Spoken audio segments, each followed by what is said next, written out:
All right, guys. So this is first video, and let me talk about something that echoed with me, and that got me. I basically watching it on the couch, and that's what got me started. I thought, okay, I should get up and talk about this aspect. It's a pretty interesting thing, and I'm learning like basically. My wife is a partner of mine, right? So she works with me. So this is something that echoed with me. That let's see what he's trying to say. First, let me increase the speed of the videos. Think about it. As a business owner, you can either be the chief electrical officer who sits and fixes the bulb whenever one fuses in your office, which means you're doing everything in your office. Or you can. So guys, you must watch this video. What is management? How to manage as a business owner? Learn from Rajiv Talreja. Definitely watch it first, because if you don't watch it, then you won't understand my ideas. My ideas are built on top of what he says. Right? It's hard for me to make a exhaustive list of all the topics that I want to talk about. So I'm picking pretty much this guy, and I'll make as a reaction video of these guys, and I will make it in this format. It's much easier for me. I like this format. At least you get to see my body language also, because when I'm sitting, my body language is half of what it is. If I do the reaction videos using, if you guys have seen my reaction videos, I usually use a laptop and basically use a like a recording software, so that has a screen as well as me. But that doesn't really do the purpose, because I'm sitting there, only my face is visible, and I don't like it. I want you to see the entire, like like me, the whole thing of mine. Chalo, let's go over this video. It's a light bulb. It is illuminating the business with new ideas, new vision, new ways of doing things, and new strategies. So the question is this: are you the chief electrical officer of your business, or are you the chief executive officer of your business? Hi, my name is Rajiv Talreja, and as a business coach, one of the most important things for me when I work with entrepreneurs is to make sure that I align their goals. Because at the end of the day, spread that chaos and confusion to their team members. But when a business owner has clarity of what is their responsibility, where are they supposed to spend their time, money, effort, and energy, that's when they can create clarity for the rest of their team. I want to watch this video to the end because I want to share with you what is management in the business and what is not management. Because I want to specify for you and simplify for you what is your role in the business and what is not your role in the business as the management of your business. So make sure you watch this video to the end as I share with you 6 truth bombs about what is management and what is not management, so that you can analyze and realize whether you are playing the role of management in your business or you are just playing the role of damage control in your business. And towards the end of this video, once you understand these 6 truths about what is and what is not management, then I have a special invitation for you to continue this conversation with me personally, so that I can help you take your business to the next level by teaching you some strategies and systems that have propelled the business of more than 1 lakh entrepreneurs. So make sure you watch this video to the end. So let's dive into understand what is management and what is not management. As I take you through these 6 points, I'd love for you to make some notes. So let's get started with the first truth bomb: what management is not. Management is not you doing everything by yourself. If you are involved in day-to-day marketing to generate leads, you are involved in going for sales meetings to close deals, you are involved in handling every single customer, every single project that your business has, you are involved in sitting and invoicing and managing the accounts of your business, you are involved in hiring activities, in training activities, in employee retention activities, then please know one thing: that's not management. That's crisis management. You are doing those activities because you are the only capable person on your team who can do those tasks. The rest of your team is not capable enough to do those tasks. So in the name of working on tasks which are supposed to be done by your team members, you can't call that as management. That's just crisis management. Just truth number 2. Management is not sitting and bossing around and passing orders to you. So he started with first and second from here, right? Before that, he said something that I could really, really well. And I'm going to talk about that first. Are you the chief electrical officer or you are the chief executive officer? So I was a chief electrical officer till 2012. Okay, and I basically had trouble delegating my work. So I certain things helped me at that time. One was, when you delegate, you have to trust. You're putting trust in their abilities. You see. So one of the things is I started somehow I started trusting that the person will be able to handle it, and that kind of did wonders. There was no other way out. I was getting exhausted. I was doing everything. For how long could I sustain that operation, right? So my point is, basically the art of delegation. So I started experimenting with this thing, and certain things which guided me were you have to put trust in the people. Second thing is, if you cannot put trust in the person, so they're in their abilities. The person has bad intention, he wanna kill your business, sabotage, or he wanna basically grab your business, run away with it, on all those things. So this is first trust. This is I'm talking about practical things which used to haunt me day and night.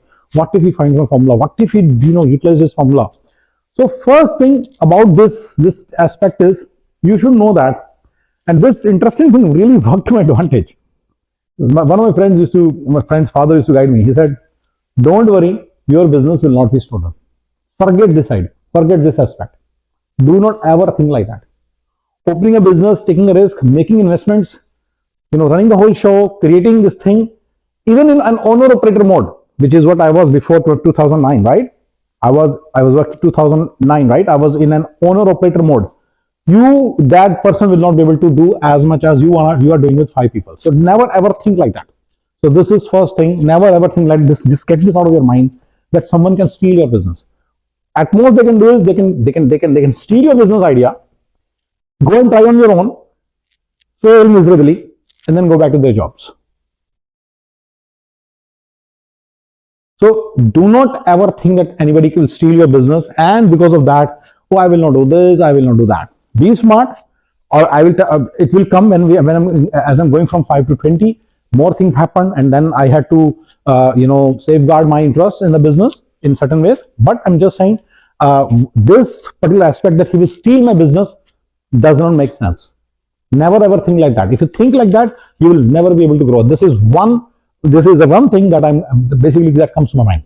That is, you have to know that this was my biggest fear, and because of that I increased so much of my work. I used to. Okay, so this is first. Second one is trusting in their abilities, that they can do the job. So this is something that I had hard time comprehending. Back then I used to wonder, if a person has spent all his entire life in India, how will he understand the American processes? So today you guys have a lot of exposure, YouTube and all those things.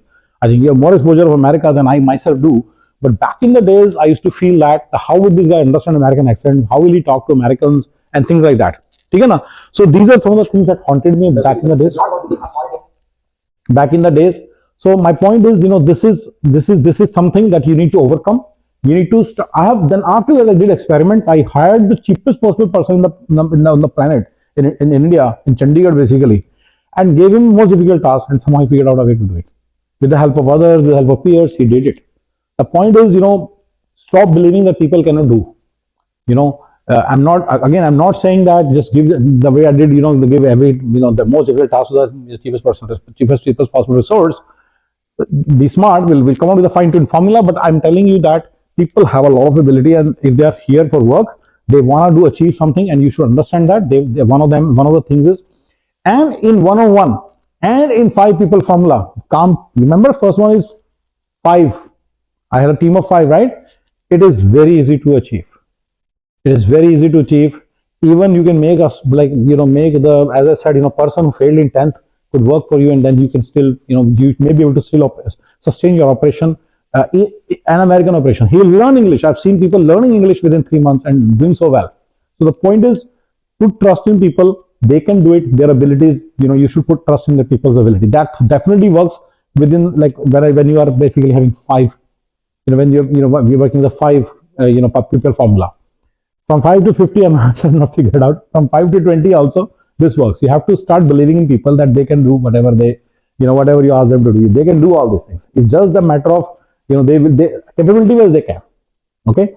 So what we're learning is how to increase the productivity, right? How to make sure that they do it well, and how they do it faster and better, and in production. The production is high. Those things even I'm learning. But one thing is sure, people have the abilities to do, and that's what. And again, we are talking from the perspective of art of delegation. Tell me, what other option do you have then? So you will keep on doing all the things yourself? That is just not an option. Another thing that really worked to my advantage when I was delegating is that I was a workaholic.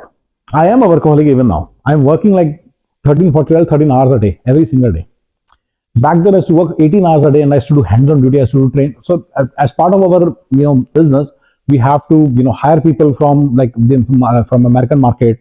We have to train them, reskill them, and then put them in the projects. We have to talk to the clients and place them, right? This is a typical cycle. Even TCS has the same cycle. They also reskill. They also do the same thing. So what happened is, right, when I started to delegate, I experimented with a very interesting thing, and I would say that is one thing that is echoing with me. You refuse to participate in the training activity. That I will not complete. I will not do it. This created a certain kind of I ensure that someone else fills in. Who can do it? If a person cannot do it, I will not do it myself. I will find another person who can do it better, who can do it properly. From interest standpoint, remember, ability standpoint I already covered. Everybody can do everything. People saying this guy, no, he can do it. It's his interest, and he's going to apply himself or not. That is the thing. So I found another person who did it. I found then another person, but I didn't myself do it. Like, for example, I had to hire a trainer, negotiate the terms with him or her, and then I had to put her on the task and then watch her hours. She may be defrauding us, they may be overbilling or something. These are freelancers basically, they may be overbilling us. I refuse to do it. I ensure that my guy does it. He manages the entire training show. He manages the trainer. He manages the training sessions, like who's coming to the training session and who's not. But I myself will not do the training. This delegation style, this way of thinking worked to my advantage when I was going from 1 to 5, and then it also worked for me from 5 to 20. Okay, na? So it worked to my advantage. Let me create one more stage. 5 to 10 is another stage that I would like to talk about. So basically 5 to 10 was also a pretty good stage because my I started making more money. I started making a lot of money, and my work was still within range, with like what the management work that I had to do was within range. So 5 to 10, it worked fine. Now when I'm trying to go from 10 to 50, that's when issue is coming. And when I'm going from 10 to 20, also I'm able to manage. I'm somewhere there on my journey from 10 to 50.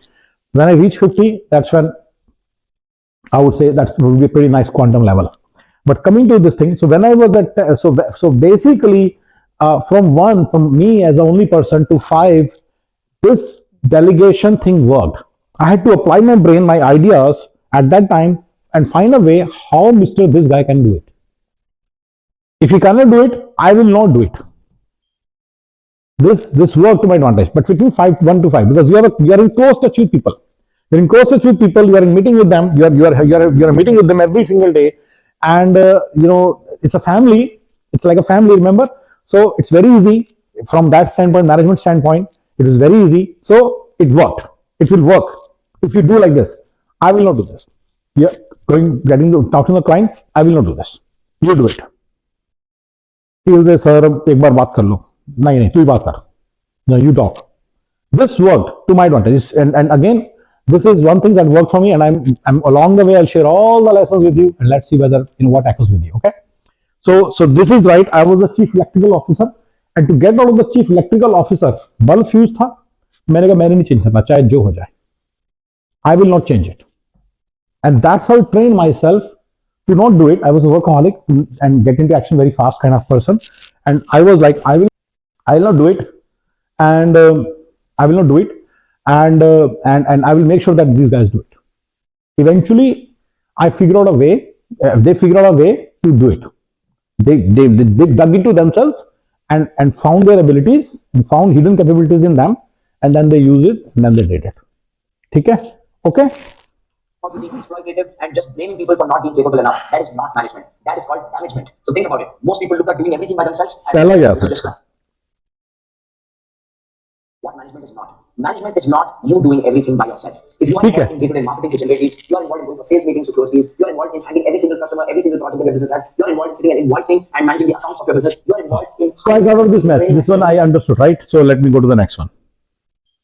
Management is not sitting and bossing around and passing orders to people. It's not about being authoritative and dominating. It's not... ये बिल्कुल सही है. ये बंदा बिल्कुल सही बातें बोल रहा है. This guy is talking about some really nice stuff. Like ये जो बात है ना, देखो, इसको सुन लेते हैं जरा. फिर से पूरा रिएक्शन देता हूँ. Of being exploitative and just blaming people for not being capable enough. That is not management. That is called damagement. So think about it. Most people look at doing everything by themselves as management, which is just crisis management. And the second problem is that sitting and bossing around and dominating and being authoritative and aggressive is not management. That's just called damagement because you are creating deeper conflicts within your team. You are creating deeper conflicts within your organization, which is only going to make people be close towards you. In no way, in no dictionary in the world, that's called management. And the third is about... ठीक है. Manager is not sitting around and doing bossing. ये बिल्कुल सही है. जो formula काम करता है वो यही काम करता है. The formula that works is with 5 people, with 10, with 20, with 50. You have to think of everybody like a family. You have to become part of their family, and it's you have to work hand in hand. And सिर्फ family की तरह से काम करोगे तो आप आराम से एक sustainable business which is having 5 key people who are bringing business for you, that can be easily created by just doing one simple thing, by being like a family. Okay. Now let's say you're a manager in a company. So many of the people who are watching my videos are CEOs or CIOs or VPs. Let's say you're a VP or let's say you're a CEO. Even then the same formula will work. Only one thing is different. Like only one thing you have to make sure: investors' interest you cannot ever compromise. If you're VP, CEO has something, given you something that you cannot compromise. He gives you direction. This is what you want to achieve, results and all that, and certain guidelines, because we have certain HR guidelines and things like that. You cannot ever, go away from, compromise those.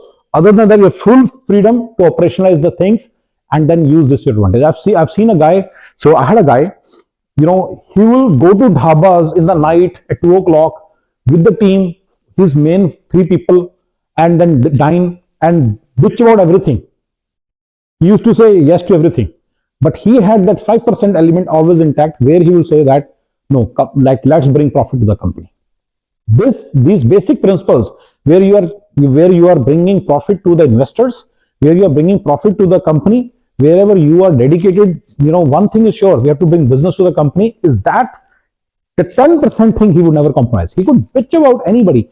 And one day he said, sir, people are bitching about you. I said, that's okay. Did you participate? He said, I too, sir, I was sitting. I said, you did the right thing, right? Make sure they see from a logical standpoint everything. They may bitch about things illogically. If they're bitching about something about me also, treat it in a logical fashion, but make sure they understand one simple goal, that you are about profit and you are about bringing business. Lethargy is not something that you can entertain. Lethargy and doing nothing is you can entertain. Rest everything is all within the limit. I also sit with my friends and sometimes bitch about people. It's not a big deal. Big deal is not bringing something to the company, not being loyal to the company, not being loyal to your own future in the company. So I said, so he was my CEO basically. He was my, you can say, so in a 5 people company, you can call everybody a VP, or you can call them a CEO. So they had proper, like, basically this one thing. I understood that you have to treat people like a family, and you have to be part of their family, and you have to, and when you become part of that family, like sometimes, like I, as the, like I'm like, I'm the owner, right? I'm the business owner, right? So that sometimes I bitch about the clients, I bitch about the candidates with them, and I bitch about the industry, and I bitch about Trump, and I bitch about Indian Prime Minister. Why not? This is the environment we are in. They should feel, the guy who they're talking, they're being with, is a family. He's not a boss. So he's like a family. He should talk like a family. I come sometimes, bitch about anything. So the point is, be like a family with them, be with everybody, and that's very important. Okay, na? That's really important. Most people look at doing everything by themselves as management, which is just crisis management. And the second truth bomb is that sitting and bossing around. And the third truth bomb about what is not management is that management is not about taking all the burden on your shoulders and keeping a smile on your face and pretending to be strong in front of your team and being the macho man or macho woman of your organization who's taking all the brunt in terms of financial losses or in terms of customer complaints and protecting the team and creating a coffee shop culture where everybody comes and sings kumbaya with each other. Even that is not management. Think about it. I have probably shattered every thought or perception you have of what management is. Management is not you doing everything, because that's crisis management. Management is not you bossing around and being aggressive and authoritative and blaming people, because that's damagement of culture. Management is not about you protecting your team in the name of being a leader and not holding them responsible and accountable and just going with the flow and suffering in your silence, because that's just plain victim mode. These 3 points, I hope, remove that veil of blindness that most entrepreneurs wear and think that they are playing the role of management. So I've told you the 3 truth bombs about what is not management. Now, let me tell you what is management actually. Management is providing clarity. ठीक है, ये कह रहे हैं कि सारे customer से बात करना और ये सब चीजें मैनेजमेंट, मतलब ये बिल्कुल ऐसा ही है. ठीक है ना. मेरे लिए बड़ा जरूरी है कि, क्योंकि मैंने बंदे को काम दिया, I've started to delegate the work to him, and I've said I'll not touch it. Remember, so I will give him a lot of powers. So I will give him also authority to handle the things. Like, for example, I have given my key guys an authority to approve anything up to $200 total for a certain candidate without asking me. If they like someone, they can just say, okay, I'll give you $200, and that's fine. They don't have to ask me. So they have certain rewards in their hand. Second thing is discussing the salary with the candidates. They have bandwidth, so they have a certain bandwidth, and they know the guidelines, and they know everything. And then within those guidelines, they are allowed to negotiate. Because if you get into every single negotiation, you'll be killing yourself. I'll be killing myself. It will be impossible. There are 70, 80 contracts running, and everybody wants to negotiate rates and renegotiate rates. So only, so this thing will work.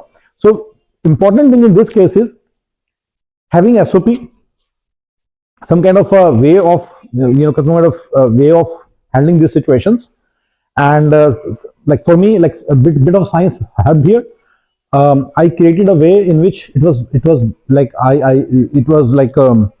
I basically, would guide him every single time from a certain frame of reference. So it won't be just random. Don't say, oh, just give $2 extra to this person. So basically, profit, how much profit, how much is the contract for, how. So